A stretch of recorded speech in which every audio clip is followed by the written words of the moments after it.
पिछले साल हमने कुछ एक चीज जो है वो लागू करी थी, एक तरीके से सोचा था, इस साल क्या योजना बनाएं।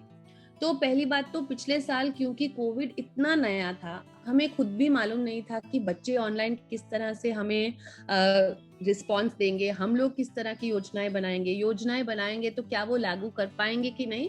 तो ये ध्यान में रखते हुए, ये संदर्भ रखते हुए हमने कहा था कि 2020 में आप एक पॉज बटन जैसे रुक जाइए, मतलब परिचित पाठ्यक्रम करिए, जो बच्चे ने सीखा हुआ है वही सिखाइए, और परिचित चेहरा रखिए, मतलब टीचर को भी बदली मत करिए, और माता पिता को अपना भागीदार बना लीजिए।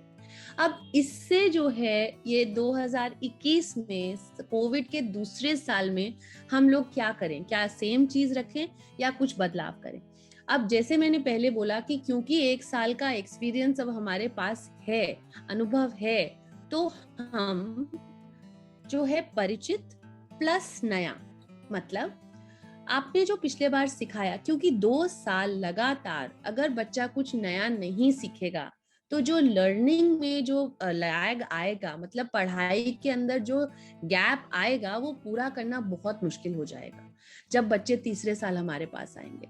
तो इसलिए जरूरी है कि जो एक साल उन्होंने पिछला पूरा रिवीजन में निकाला, पुरानी चीजें दोबारा से सीखने में निकाला, अब हम एकदम से बच्चे को तो नया नहीं दे सकते सारा कुछ, ताकि बच्चा भी घबरा जाएगा, माता पिता भी, और आपके लिए भी कठिनाई आएगी।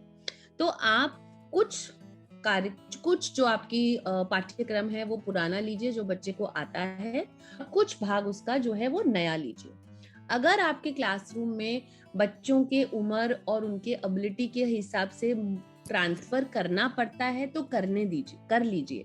लास्ट टाइम हमने कहा था कि कोई भी अपरिचित चेहरा बच्चे के सामने मत लाइए, लेकिन अब 1 साल के बाद बच्चे को थोड़ा बहुत समझ में आ गया है कि ऑनलाइन कैसे चलता है। तो इसलिए अगर आपको टीचर बदलनी है, आप बदल सकते हैं। और एक और बात जो आई थिंक आप सब सहमत रहेंगे कि अब सिर्फ माता पिता ही हमारे भागीदार नहीं है, पूरा परिवार हमारे साथ जुड़ गया है, चाहे भाई हो, बहन हो, बुआ, चाचा, कोई भी हो, वो हमारे साथ जुड़ गया है। और ये साल भी हमें पूरे परिवार को साथ में लेके चलना है। सो ये रही बात कि क्या पाठ्यक्रम कैसे चुने, क्या वही करते रहें या आगे बढ़े। तो उसके कॉन्टेक्स्ट में, उसके संदर्भ में ये बताना चाहते हैं कि नया और पुराना का मिश्रण लेके अपना पाठ्यक्रम जो है बच्चों के लिए ये साल में स्टार्ट करिए।